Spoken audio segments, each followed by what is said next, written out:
Praise the lord. దేవునికి మహిమ కలుగును గాక. ప్రభు నామంలో మీ అందరికీ వందనాలు.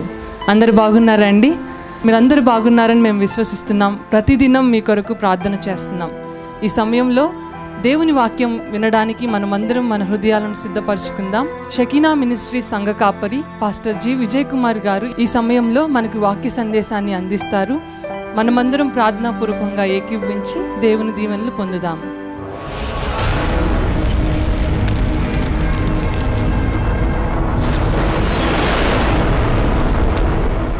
దేవుని వాక్యాన్ని మనం చదువుకుందాం. లేవియా కాండము 9వ అధ్యాయం 6వ వచనం, పేజీ నెంబర్ 87 పాత నిబంధనలో. మోషే మీరు చేయవలనని యెహోవా ఆజ్ఞాపించినది ఇదే, అట్లు చేయుడి, అప్పుడు యెహోవా మహిమ మీకు కనబడును అనెను. దేవుడు ఈ వాక్య భాగము మన వినికిడిలో ఆశీర్వదించును గాక. ఆమెన్ చెప్పారా? ఆమెన్ చెప్పేవారు అందరూ గట్టిగా చెప్పండి, ఆమెన్. దేవుడి వాక్య భాగం మన వినికిడిలో ఆశీర్వదించును గాక. ఆమెన్. ఆమెన్ అంటే అర్థం ఏంటి? అలాగుననే జరుగును గాక. మోషే ఇశ్రాయేలుతో మాట్లాడుతున్నారు. మీరు చేయవలనని యెహోవా ఆజ్ఞాపించినది ఇదే. ఆయన దేవుడు ఏమి ఆజ్ఞాపించాడో ఆ విషయం అంతా కూడాను తెలియజేశారు. అట్లా చేయండి మీరు, అప్పుడు యెహోవా మహిమ మీకు కనబడును, అప్పుడు యెహోవా మహిమ మీకు కనబడును అని ఆయన మాట్లాడుతూ ఉన్నారు. ఏం చేయమని చెప్పారు అనేది దానిపైన ఉంది. ఆ పై వచనాల్లో ఆ ముందు అధ్యాయంలో యెహోవా మహిమను చూచుటకు మీరేం చేయాలి, యెహోవా మహిమను చూచుటకు ఇశ్రాయేలీయులు ఏం చేయాలి, మోషే ఏం చేశాడు, వారు అలాగన చేయాలి, అప్పుడు దేవుని మహిమను చూస్తారు అని ఇక్కడ మోషే మాట్లాడుతూ ఉన్నాడు. ఈ 9వ అధ్యాయము కంటే ముందు 8వ అధ్యాయంలో కొన్ని ప్రాముఖ్యమైన అంశాలు తెలియజేశారు. ఈ 9వ అధ్యాయంలోనే మొదటి నుండి 8వ దినమున మోషే అహరోనును అతని కుమారులను అతని కుమారులను ఇశ్రాయేలీయుల పెద్దలను పిలిపించి అహరోనుతో ఇట్లా నేను నీవు పాప పరిహారార్థ బలిగా నిర్దోషమైన ఒక కోడెదూడను దహన బలిగా నిర్దోషమైన పొట్టేలును యెహోవా సన్నిధికి తీసుకొని రమ్ము. మరియు నీవు ఇశ్రాయేలీయులతో మీరు యెహోవా సన్నిధిని బలి అర్పించినట్లు పాప పరిహారార్థ బలిగా నిర్దోషమైన మేకపిల్లను, దహన బలిగా నిర్దోషమైన ఏడాది దూడను, గొర్రె పిల్లను సమాధాన బలిగా కోడెను పొట్టేలును నూనె కలిపిన నైవేద్యమును తీసుకొని రండి. నేడు యెహోవా మీకు కనబడును అని చెప్పుము. నేడు యెహోవా మీకు కనబడును. ఎప్పుడు కనబడతాడు అంట యెహోవా? ఈ బలి అర్పణలన్నీ కూడా మీరు అర్పించినప్పుడు. ఏమేం బలి అర్పణలు అర్పించాలి? ఎవరు రావాలి అక్కడికి?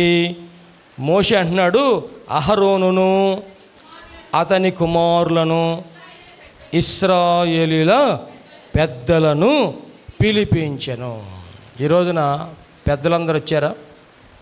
ఏ పెద్దలు? సంఘ పెద్దలేనా? వయసులో పెద్దలు గారు, ఇంకా వయసులో పెద్దవాళ్ళు కూడా రావాలిగా, సంఘ పెద్దలు కూడా రావాలిగా, పరిచారకులు కూడా రావాలిగా, వాక్య పరిచారకులు కూడా రావాలిగా. వచ్చారా అందరూ? వచ్చిన వాళ్ళు స్తోత్రం చెప్పండి. పరిచారకులు వచ్చిన వాళ్ళు అందరూ స్తోత్రం చెబుతారా? మీ సౌండ్ చాలా బలహీనముగాను, మీరు చాలా తక్కువ మందిగాను కనపడుచున్నారు. త్రాసులో మీరు ఎలాగున్నారు? దేవునికి స్తోత్రం. ఇశ్రాయేలు పెద్దలను పిలిపించండి. అహరోను పిలిపించాయా? అహరోను కుమారులను పిలిపించు. వీరందరూ వచ్చిన తర్వాత ఏం చేయాలి అంటే అక్కడ బలి అర్పణలు, ఒకటేమో పాప పరిహారార్థ బలి, రెండవది దహన బలి, మూడవది సమాధాన బలి అర్పణ చేయాలి. నూనె కలిసిన నైవేద్యం మీరు తీసుకురావాలి. ఇవన్నీ తీసుకొచ్చి దేవునికి అర్పించండి. అప్పుడు యెహోవా మీకు కనబడును. నా ప్రార్థన దేవుడు ఆలకిస్తే అదే నాకు చాలు, అదే నాకు 10,000 అని చాలామంది అనుకుంటున్నాం కదా. నా ప్రార్థన ప్రభు ఆలకిస్తే చాలు అన్న వాళ్ళు స్తోత్రం చెప్తారా? నాకు యేసయ్య కనబడితే చాలు అన్న వాళ్ళు స్తోత్రం చెప్తారా? ఆయన మహిమ నేను చూస్తే చాలు అన్న వాళ్ళు స్తోత్రం చెప్తారా? ఇక్కడ మోషే ఏమంటున్నా అంటే, ఇశ్రాయేలీయులారా ఈ బలి అర్పణలు మీరు చేయండి, నేడు యెహోవా మీకు కనబడును కదా. అంతకంటే గొప్ప భాగ్యం ఏముందండి? మోషే కొండ మీదకి వెళ్ళాడు. ఏ కొండ మీదకి? సీనాయి కొండ మీదకి వెళ్ళాడు. కొండ మీద దేవుని చూశాడా చూడలేదా? ఏమండి, దేవుని మహిమను చూశాడు చూడలేదా? చూశాడు. ఆయన దేవుని మహిమను చూశాడు గనుకనే వారందరికీ చెబుతున్నాడు, దేవుడు ఈ ఆజ్ఞ ఇచ్చాడు, నేడు మీరందరూ కూడాను యెహోవాను చూడబోతున్నారు. దేవునికి మహిమ కలుగును గాక. నేడు మీరు దేవుని మహిమను చూడబోతున్నారు. దానికంటే ముందుగా మనము లేవియా కాండము 8వ అధ్యాయంలో 6వ వచనం చదవండి. అప్పుడు మోషే అహరోనును అతని కుమారులను దగ్గరకు తీసుకుని వచ్చి నీళ్లతో వారికి స్నానము చేయించెను. తరువాత అతడు అతని చొక్కాయి తొడిగి అతని దట్టిని కట్టి నిలువుటంగీని ఏఫోదును వేసి ఏఫోదు యొక్క విచిత్రమైన నడికట్టును అతనికి కట్టి దాని వలన అతనికి ఏఫోదును బిగించి అతనికి పతకము వేసి ఆ పతకములో ఊరీము తుమ్మీమను వాటిని ఉంచి అతని తల మీద పాగాను పెట్టి ఆ పాగా మీదను అతని నొసట పరిశుద్ధ కిరీటముగా బంగారు రేకును కట్టెను. ఇట్లు యెహోవా మోషేకు ఆజ్ఞాపించెను. మరియు మోషే అభిషేక తైలమును తీసుకొని మందిరమును దానిలోనున్న సమస్తమును అభిషేకించి వాటిని ప్రతిష్ఠించెను. దేవునికి స్తోత్రం చేద్దామండి. హల్లెలూయా. అహరోనును అతని కుమారులను దగ్గరకు తీసుకుని వచ్చి నీళ్లతో వారికి స్నానము చేయించెను. ప్రతిష్టాభిషేక వస్త్రములను, యాజక వస్త్రములను ధరింపజేయక ముందు వారికి ఏం చేశారంటే అండి, అహరోనును అతని కుమారులు. అహరోను ఎవరు? ప్రధాన యాజకుడు. అతని కుమారులు యాజకులు. ప్రధాన యాజకుడు, యాజకులు. పాత నిబంధనలో దేవుని మందిరములో పరిచర్య చేసినంత ఎవరు? లేవీయులు, యాజకుల కుమారులు. అంటే వారందరూ లేవీయులు మాత్రమే పరిచర్య చేయాలని దేవుడు చెప్పిన ఆజ్ఞ ప్రకారముగా వారు పరిచర్య చేశారు. ఇప్పుడు వీరు పరిచర్య చేయాలంటే, వీరు దేవుని మందిరములో అడుగుపెట్టాలంటే, వీరు మందిరములో పాత నిబంధనలో మందిరములో ఎన్ని భాగాలు ఉండేవి? ప్రత్యక్ష గుడారములో 3 భాగాలు ఉండేయండి. తెలిస్తే ఓకే, తెలియకపోతే ఏం చేయాలి? రాసుకోండి. వింటే మీరు మర్చిపోతారు కదా. ఈ చెవిలో నుంచి ఈ చెవిలోకి పోతే మరి ఎట్ట పోతే అర్థం కాదు. రాసుకోండి. ఒకవేళ తెలిసినా కానీ చెప్పండి, మరలా ఒకసారి చెప్తే గుర్తుండేది బాగా. అవునా? మొట్టమొదటి భాగాన్ని ఏమన్నారు? ఆవరణము. రెండవ భాగము పరిశుద్ధ స్థలము. మూడవ భాగము అతి పరిశుద్ధ స్థలం. ఇప్పుడు యాజకులు లోపలికి వెళ్ళాలి, మందిరం లోపలికి అడుగు పెట్టాలి, ఆవరణంలోకి వెళ్ళాలి. ఆవరణంలో నుండి పరిశుద్ధ స్థలంలో కూడా యాజకులు వెళ్ళాలి. అతి పరిశుద్ధ స్థలములోనికి ఎవరు వెళ్తారు? ప్రధాన యాజకుడు మాత్రమే.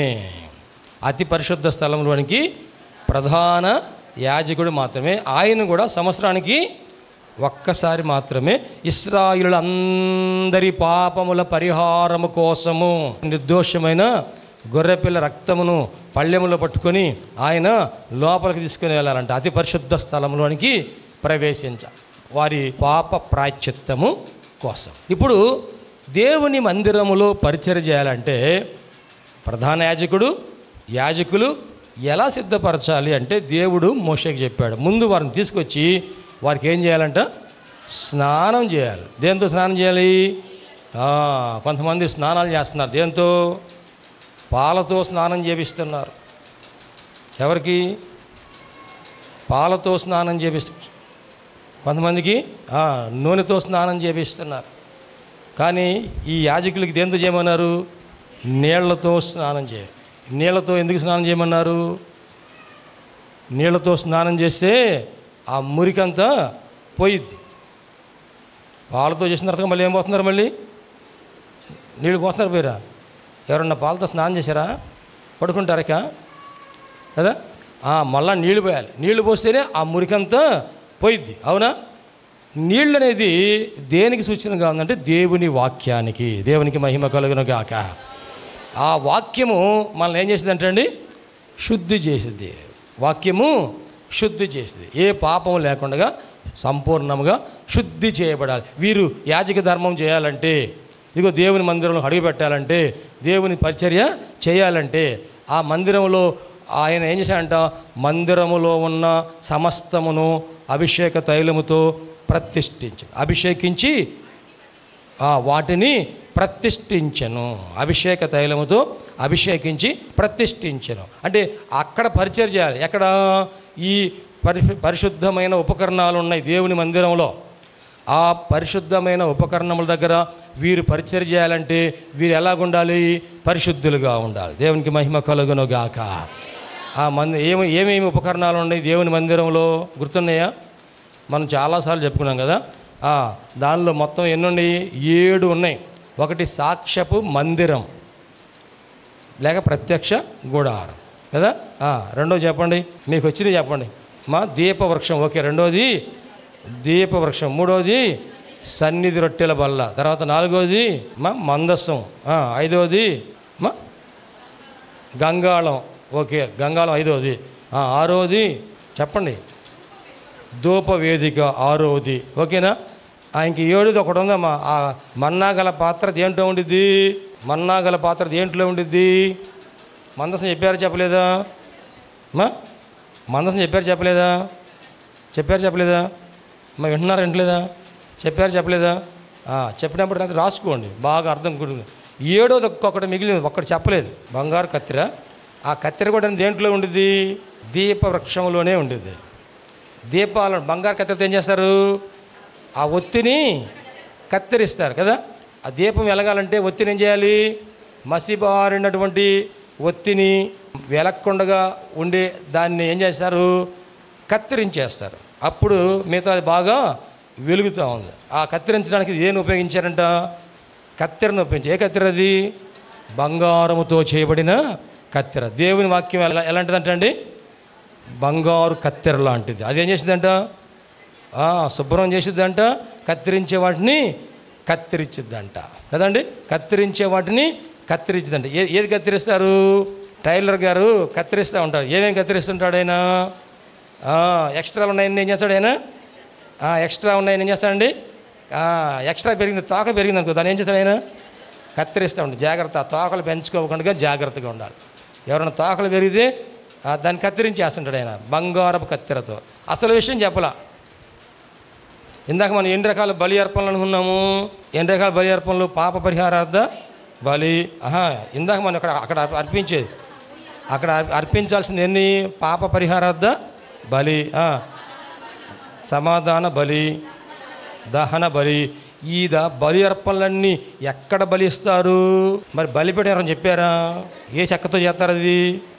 బలిపీఠమును కదా. అసలు ముఖ్యమైనది ఏది? బలి అర్పణలు చేసేదంటే దేని మీద? బలిపీఠం మీద. మందసంలో ఏమేమింటాయమ్మా? ఏమండి మందసంలో ఏమేమి పెట్టమన్నారు? మందసమును ఏ కర్రతో తయారు చేయమన్నారు? తుమ్మ కర్రతో చేయమన్నారు. దాని మీద ఏం చేయమన్నారు? బంగారు రేకుతో పొదిగించమన్నారు. ఇప్పుడు ఆ మందసము ఒక పెట్టెలాగా ఉంది. దాని లోపల ఏం పెట్టారు అంటే 2 రాతి పలకలను పెట్టారు. తర్వాత చిగురించిన అహరోను చేతికర్రను పెట్టారు. ఇంకేం పెట్టారు?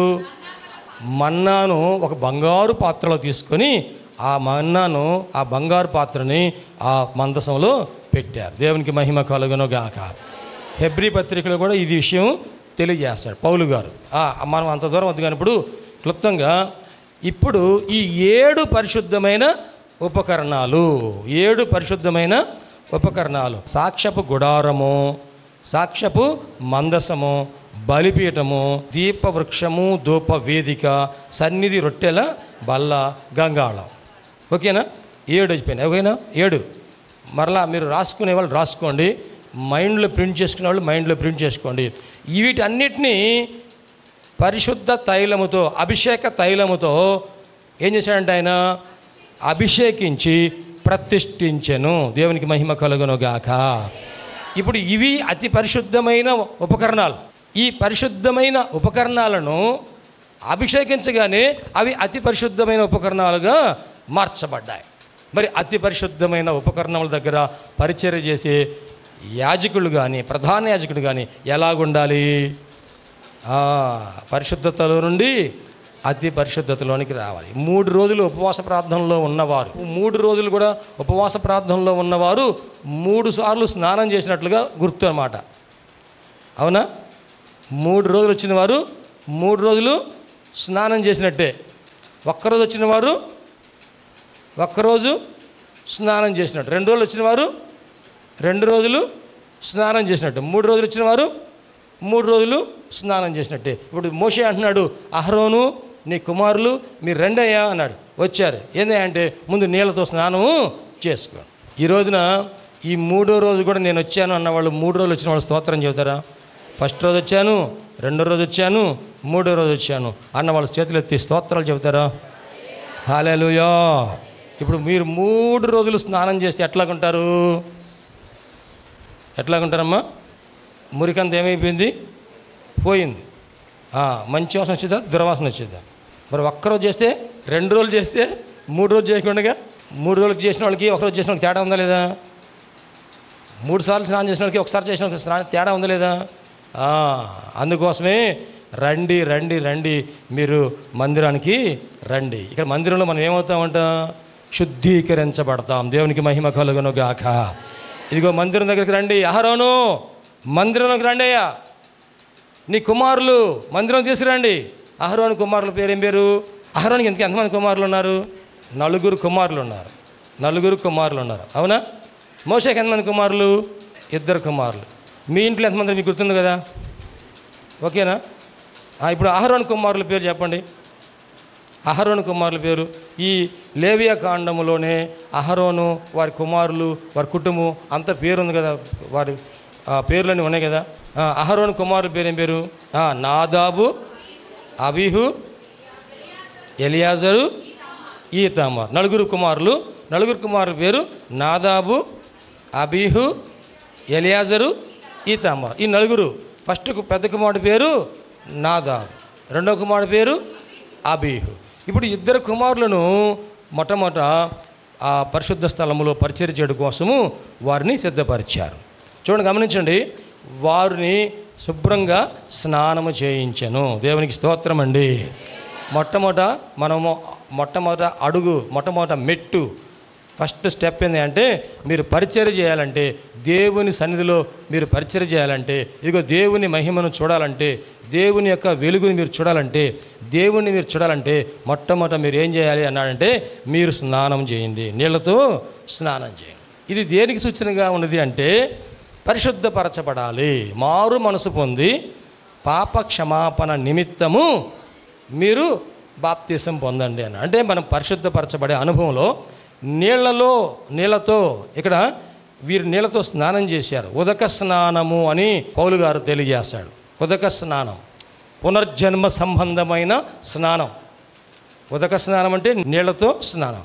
పునర్జన్మ సంబంధమైన స్నానం అంటే మనం తిరిగి జన్మించటం, నూతనంగా జన్మించటం. పునర్జన్మ అంటే తిరిగి జన్మించటం.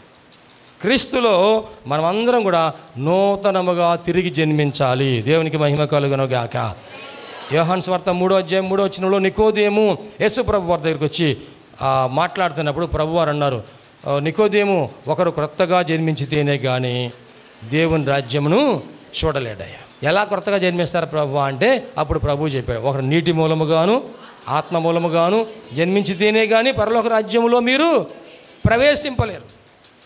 అది ఎలా సాధ్యం అంటే నీటి మూలముగా జన్మించడం అంటేనేమో నీటి బాప్తిస్మము, ఆత్మ మూలముగా జన్మించడం అంటే పరిశుద్ధాత్మ బాప్తిస్మం. ఈ అనుభవాలు మనం పొందుకోవాలి.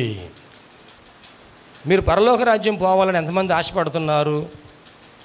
ఒక పాస్టర్ గారు అట్టగా అడిగాయంట, పరలోక రాజ్యం పోవాలని మీరు ఎంతమంది ఆశపడుతున్నారు అని అడిగితే అందరూ చేయెత్తారంట. ఆయన మీరు చేయెత్తి స్తోత్రం చెప్పండి అనగానే అందరు చేయెత్తి స్తోత్రం, అందరూ హల్లెలూయా అని చెప్పారంట. ఒక ముసిగేసుకొని ప్రశాంత్ నిద్రపోతుందంట. ముసిగేసుకొని ప్రశాంత్ నిద్రపోతుంటే అందరూ చేయెత్తి హల్లెలూయా అనగానే ఆ మేలుకు వచ్చింది. ఏంది హల్లెలూయా చెప్పింది అమ్మే? హల్లెలూయా చెప్పారు ఏంది అంటే, పరలోకం పోయేవాళ్ళు చేయెత్తి స్తోత్రం చెప్పమన్నాడు పాస్టర్ గారు, అందుకని స్తోత్రం చెప్పాం. ఎక్కడ ఏం చేస్తున్నావు నువ్వు? పద్దా నిద్రపోతున్నావు నిద్రమోహం అని చెప్పేసి పక్కన ఉన్నాము తిట్టింది. ఈసారి నిద్రపోలే అని ఆమె కాసేపుకి మరలా మామూలుగానే ముసుగేసుకుంది, కళ్ళజోడు పెట్టుకుంది. ఇక ఏం కనబడకుండా కళ్ళు మూసుకొని చక్కగా నిద్రపోతూ ఉంది. మళ్ళీ పాస్టర్ గారు అన్నంట, మీరు నరకానికి పోయేవాళ్ళు స్తోత్రం చెప్పండి అన్నాడంట. అప్పుడు ఆమెకి ఎప్పుడు మెలకు వచ్చింది? స్తోత్రం చెప్పండి వినపడింది ఆమెకి. నరకానికి పోయేవాళ్ళకి వినపడాలి, అది అప్పటికి మెలుగు రాలా. స్తోత్రం చెప్పండి కానీ ఆ ఒక్కటే చేతి స్తోత్రం హల్లెలూయా. పరలోకానికి వెళ్ళాలని ఆశపడిన వాళ్ళందరూ దయచేసి చేతులెత్తి స్తోత్రం చెప్పండి. మీకు అందరికీ అర్థమైంది కదా బాగానే. మనం పరలోకం వెళ్ళాలంటే ఏం చేయాలి? మరి పరలోకం వెళ్ళాలంటే ఏం చేయాలి? నిజంగా పరలోకం వెళ్ళాలని కోరుకునే వాళ్ళు చేతి స్తోత్రం చెప్పారు, కానీ నిజంగా వెళ్ళాలనే ఆశ మీకు ఉందా? నేను ఈ లోకంలో కన్ను మూస్తే పరలోకంలో కళ్ళు తెరవాలి, నా జీవితకాలము నా జీవిత యాత్ర ఈ లోకంలో ముగించబడితే నేను నా ప్రభు దగ్గర కళ్ళు తెరవాలి అనే ఆశ ఎంతమందికి ఉందో? నిజంగా మీకు ఆశ ఉంటే మీరు సిద్ధపడాలి. నిజంగా మీకు ఆశ ఉంటే సిద్ధపడాలి. ఎప్పుడు సిద్ధపడాలి?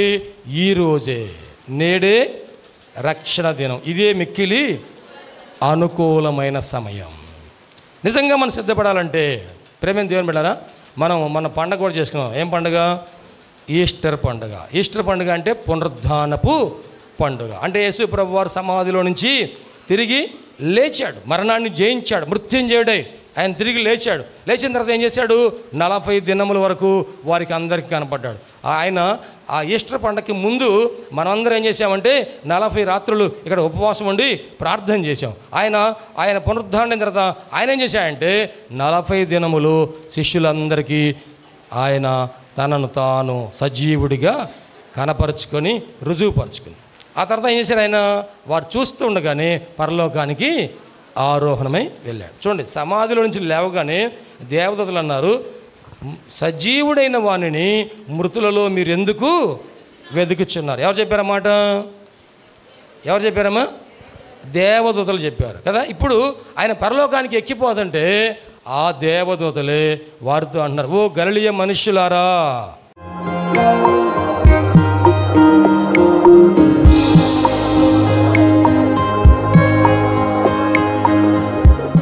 ప్రభునందు ప్రియ దేవుని బిడ్డలారా, ఎంతవరకు దేవుని వాక్యం విన్నందులకు ప్రభునామమున వందనాలు తెలియజేస్తున్నాం. మనం అందరం ప్రార్థనలో ఏకీపిద్దాం. తలలు వంచి కనులు మూసుకొని ప్రార్థనలో ఏకీపిద్దామండి. ప్రార్థించుకుందాం. మహోన్నతుడైన దేవ, పరిశుద్ధుడైన మా ప్రభువా, నీ పరిశుద్ధమైన పాదములకు వందనాలు. ఇదిగో నాయనా, ఈ వాక్యము ద్వారా మాతో మీరు మాట్లాడినందుకు వందనాలు ప్రభా. అవును, నువ్వు సజీవుడైన దేవుడివయ్యా, మాట్లాడే దేవుడవు ప్రభా. ఈ వాక్యం మా హృదయంలో పదిలిపరుచుకుంటూ సహాయం చేయండి. సంపూర్ణమైన మారు మనసు మాకు దయచేయండి. పాప క్షమాపణ అనుభవం మాకు దయచేయండి. రక్షణ ఆనందం మాకు దయచేయండి ప్రభువా. ఈ అనారోగ్యములు, బలహీనతలు, సమస్యలు, శోధనలు, సైతాను ఆటంకాలు అన్నీ కూడా యేసుక్రీస్తు నామములో తొలగించండి నాయన. పరిశుద్ధాత్మ దేవ, మీ కార్యం జరిగించండి అయ్యా. మీరు మాకు తోడుగా ఉండి దీవించండి. మమ్మల్ని, మా కుటుంబం జ్ఞాపకం చేసుకోండి. మా బిడ్డలు మీరు ఆశీర్వదించండి ప్రభువా. మా కుటుంబంలో రక్షణ ఆనందం సంపూర్ణంగా దయచేయండి. ఎటువంటి అవసరాలని మీకు తెలుసునైనా ప్రతి అవసరతలో కూడా మాకు సహాయం దయచేయండి. అన్ని విషయాలు కూడా మీరు దీవించండి. ఈ టీవీ ప్రోగ్రాం చూసిన ప్రతి ఒక్కరిని పేరు వరుసన మీరు దీవించి రక్షించి మీరు అక్కడ కొరకు సిద్ధపరచండి. మంచి భవిష్యత్తును వారికి దయచేసి మీ కృపలో మీరు వర్ధలు చేయమని నీకే సమర్పణ చేసుకుంటూ యేసయ్య పరిశుద్ధ నామములో స్తుతించి ప్రార్థించి వేడుకుంటున్నాము తండ్రి. ఆమెన్. తండ్రి, కుమార, పరిశుద్ధాత్మ త్రియేక దేవుని దీవెన తోడుగా నడిపించను గాక. Amen, amen, amen. మీ అందరికీ ప్రభునామన వందనాలు. దేవుడు మిమ్మల్ని దీవించను గాక. ఆమెన్. ప్రభునందు ప్రియమైన సహోదరి సహోదరులందరికీ షకీనా ప్రార్థనా మందిరం తరపున హృదయపూర్వక వందనాలు తెలియజేస్తున్నాం. దేవుని కృప వలన 2012వ సంవత్సరంలో 350 గజముల స్థలంలో ఈ మందిరం నిర్మించుకోవడానికి ప్రభు కృప ఇచ్చారు. 2016వ సంవత్సరంలో నూతన స్థలం 180 గజముల స్థలం తీసుకోవడానికి ప్రభు సహాయం చేశారు. ఈ సమయంలో ఈ స్థలం అంతట్లో కూడాను మందిరం నిర్మించుకోవడానికి ప్రభు ఏర్పాటు చేసి ఉన్నారు కనుక ఈ మందిర నిర్మాణం, పాత మందిరం తీసివేసి నూతన మందిర నిర్మాణం కార్యక్రమం ప్రారంభించబడింది.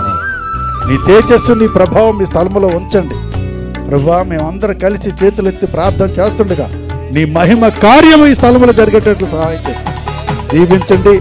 షకీనా ప్రభువా సహవాసాన్ని మీరు ఆశీర్వదించి నీ కృప చూపించి మహిమకరంగా ఈ కార్యం జరిగించి దీవించము. యేసు క్రీస్తు పరిశుద్ధ నామములో అడిగి వేడుకొనుచున్నాం తండ్రి. ఆమేన్, ఆమేన్. హల్లెలూయా, హల్లెలూయా, హల్లెలూయా. చేసి ఈ మందిర నిర్మాణం కొరకు మీరు అందరూ ప్రార్థన చేయాలని ప్రేరేపించబడిన వారందరూ కూడాను ఈ మందిర నిర్మాణంలో 106 అడుగుల పొడవు 45 అడుగుల వెడల్పు కలిగిన ఈ స్థలం అంతట్లో మందిర నిర్మాణం స్లాబ్ వేయటం జరుగుతుంది కనుక దయచేసి ప్రేరేపించబడిన వారందరూ కూడా మీ ఆర్థిక సహాయ సహకారాలు అందించి ప్రార్థించి మీరు దీవించబడాలని ప్రభునామన మనవి చేస్తున్నాం. ఈ స్క్రీన్ మీద చూపించబడుతున్న నంబర్కు మీరు ఫోన్పే కానీ గూగుల్ పే కానీ లేక మా అకౌంట్ నెంబర్కి మీరు కానుక పంపించి సహాయం చేయాల్సిందిగా కోరుతున్నాం. లేక మీరు ప్రత్యక్షంగా వచ్చి ఈ మందిర నిర్మాణ కార్యక్రమాన్ని చూసి మీరు కానుక అందించి దీవించబడాలని ప్రభునామన మనవి చేస్తాం. ప్రభు మనందరికీ తోడుగా ఉండి ఆశీర్వదించును గాక. ఆమేన్.